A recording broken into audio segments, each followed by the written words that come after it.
Hi hello ಎಲ್ರಿಗೂ ನಮಸ್ಕಾರ. Welcome back to camera ಕಣ್ಣು ಯೂಟ್ಯೂಬ್ ಚಾನಲ್. ಇವತ್ತು ನಾವು ಮೂಲಂಗಿನ ಉಪಯೋಗಿಸ್ಕೊಂಡು ಟೇಸ್ಟಿಯಾಗಿರೋ ಪರೋಟನ ಹೇಗೆ ಮಾಡೋದು ಅಂತ ನೋಡೋಣ.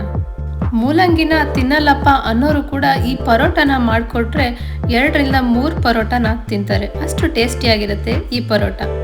ಮೂಲಂಗಿ ಪರೋಟ ಮಾಡೋದಕ್ಕೆ ಬೇಕಾಗಿರೋ ಇಂಗ್ರೀಡಿಯೆಂಟ್ಸ್: 1 ಬೌಲ್ ತುರಿದಿಟ್ಕೊಂಡಿರೋ ಮೂಲಂಗಿ, ಸ್ವಲ್ಪ ಕೊತ್ತಂಬರಿ ಸೊಪ್ಪು, ಅರ್ಧ ಸ್ಪೂನ್ ಅಚ್ಕಾರದ ಪುಡಿ, ರುಚಿಗೆ ತಕ್ಕಷ್ಟು ಉಪ್ಪು.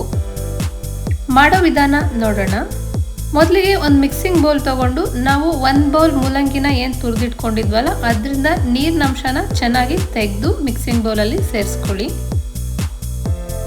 ನಂತರ ಆ ಮೂಲಂಗಿ ತುರಿಗೆ ಸ್ವಲ್ಪ ಕೊತ್ತಂಬರಿ ಸೊಪ್ಪು, ಅಚ್ಕಾರದ ಪುಡಿ, ರುಚಿಗೆ ತಕ್ಕಷ್ಟು ಉಪ್ಪನ್ನು ಸೇರಿಸ್ಕೊಂಡು ಚೆನ್ನಾಗಿ ಮಿಕ್ಸ್ ಮಾಡಿಕೊಂಡ್ರೆ ನಮಗೆ ಪರೋಟ ಸ್ಟಫಿಂಗ್ ರೆಡಿ ಆಗುತ್ತೆ. ನಂತರ ಮೊದಲೇ ತಯಾರಿಸಿಟ್ಕೊಂಡಿರೋ ಚಪಾತಿ ಹಿಟ್ಟನ್ನು ತಗೊಂಡು ಚೆನ್ನಾಗಿ ಲಟ್ಟಿಸ್ಕೋಬೇಕು. ಚಪಾತಿ ಹಿಟ್ಟನ್ನು ಸ್ವಲ್ಪ ಲಟ್ಟಿಸ್ಕೊಂಡ ನಂತರ ಅದರೊಳಗಡೆ ನಾವು ಸ್ಟಫಿಂಗ್ ಏನು ರೆಡಿ ಮಾಡಿ ಇಟ್ಕೊಂಡಿದ್ವಲ್ಲ ಮೂಲಂಗಿದು ಅದನ್ನು ಸೇರಿಸ್ಬಿಟ್ಟು ನಾನು ತೋರಿಸ್ತಾ ಇರೋ ಥರ ಇದನ್ನು ಕವರ್ ಮಾಡ್ಕೋಬೇಕು. ಈ ಥರ ನೀಟಾಗಿ ಕವರ್ ಮಾಡ್ಕೊಳ್ಳೋದ್ರಿಂದ ಸ್ಟಫಿಂಗ್ ಎಲ್ಲ ಆಚೆ ಬರಲ್ಲ ಪರೋಟ ಲಟ್ಟಿಸುವಾಗ.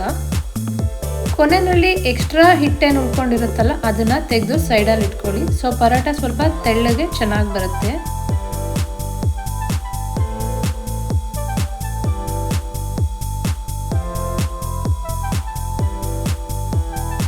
ನಂತರ 2 ಸೈಡು ಸ್ವಲ್ಪ ಚಪಾತಿ ಹಿಟ್ಟನ್ನು ಡಸ್ಟ್ ಮಾಡಿಕೊಂಡು ರೋಲ್ ಮಾಡ್ಕೊಳ್ಳಿ.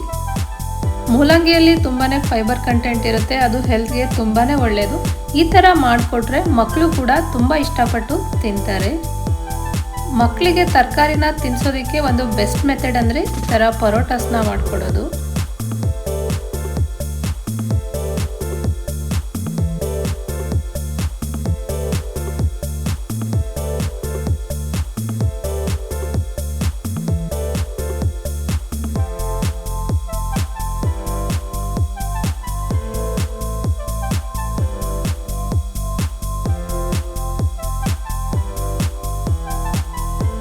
ನಂತರ ಕಾದಿರೋ ಹೆಂಚಿನ ಮೇಲೆ ಹಾಕಿ 2 ಸೈಡು ಚೆನ್ನಾಗಿ ಬೇಯಿಸ್ಕೊಂಡ್ರೆ ನಮಗೆ ತುಂಬಾ ಟೇಸ್ಟಿ ಆ್ಯಂಡ್ ಹೆಲ್ದಿ ಆಗಿರೋ ಮೂಲಂಗಿ ಪರೋಟ ರೆಡಿ ಆಗುತ್ತೆ. ನೋಡಿದ್ರಲ್ಲ ಎಷ್ಟು ಸುಲಭವಾಗಿ ನಾವು ಮೂಲಂಗಿ ಪರೋಟನ ಮಾಡ್ಕೋಬೋದು ಅಂತ. ಇದನ್ನು ಬೆಣ್ಣೆ ಮತ್ತು ಮೊಸರು ಕಾಂಬಿನೇಷನಲ್ಲಿ ತಿಂದರೆ ತುಂಬಾ ಚೆನ್ನಾಗಿರುತ್ತೆ. ಈ ರೆಸಿಪಿನ ನೀವೆಲ್ಲರೂ ಒಂದ್ಸಲ ಟ್ರೈ ಮಾಡಿ ನೋಡಿ. ಟೇಸ್ಟ್ ಹೇಗಿತ್ತು ಅಂತ ಕಮೆಂಟ್ ಸೆಕ್ಷನಲ್ಲಿ ತಿಳಿಸಿ. ಇದೇ ಥರ ರೆಸಿಪೀಸ್ಗೆ ಕ್ಯಾಮ್ರಾ ಕಣ್ಣು ಯೂಟ್ಯೂಬ್ ಚಾನಲ್ನ ಸಬ್ಸ್ಕ್ರೈಬ್ ಮಾಡ್ಕೊಳ್ಳಿ. Thanks for watching.